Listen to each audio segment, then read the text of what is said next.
Rappelez-vous aussi l'affaire Delpal, donc un citoyen français qui a été, à son corps défendant, inculpé, mis en prison, puis assigné à résidence et ensuite condamné. Et c'était une justice aux ordres instrumentalisés qui a utilisé ce différend civil pour faire pression.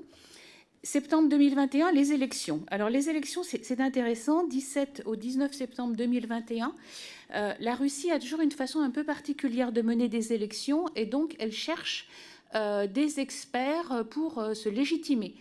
Et donc la légitimation a fait grandement appel à des personnalités d'extrême droite, parmi lesquelles un certain nombre de députés européens de votre parti. Alors j'en cite quelques-uns, Thierry Mariani, Jean-Lin Lacapelle, Nicolas Bay, Hervé Jubin, Frédéric Boccaletti, Stéphane Ravier. Ces observateurs n'étaient pas envoyés par l'OSCE, mais étaient accrédités par la Russie qui s'auto-légitime, s'auto-accrédite en faisant venir des observateurs ou des experts de différents pays. Et Thierry Mariani, que nous avons audité, était par exemple un observateur. Et puis il y a eu 2 députés français rentrés illégalement en Crimée, mais je vous accorde qu'ils n'étaient pas du Rassemblement national. Ensuite, on saute quelques mois, l'invasion russe en Ukraine. Et à ce moment-là, l'Union européenne, qui était très courageuse, a fait voter un certain nombre de prises de position, de résolutions.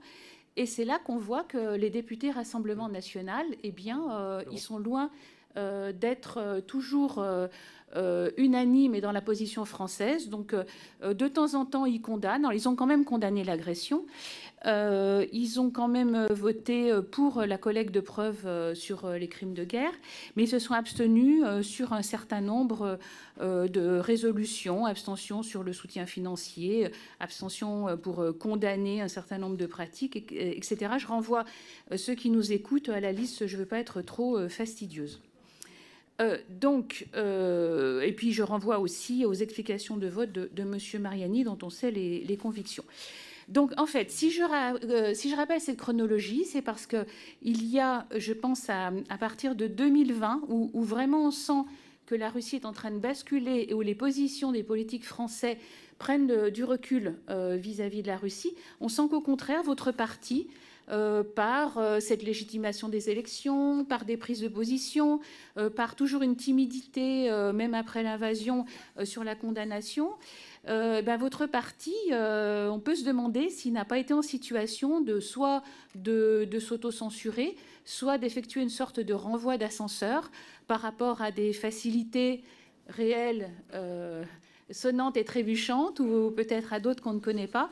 En tout cas, voilà, moi, je voulais qu'on rappelle bien cette chronologie qui fait qu'on peut avoir quand même quelques soupçons sur le fait que votre parti se soit senti redevable vis-à-vis de la Russie et ait apporté son soutien à Poutine et à ce régime qui, on le sait maintenant, est un régime qui a envahi son voisin et qui condamne toute voix discordante au sein de l'État. Autre question ? Merci de votre absence de questions. Il s'agit là d'un procès en sorcellerie, en quelque sorte. Il n'y a aucun élément. Ce qui vous déplaît, c'est que nous ayons des positions qui peuvent être différentes des vôtres et peut-être différentes de celles de l'Union européenne.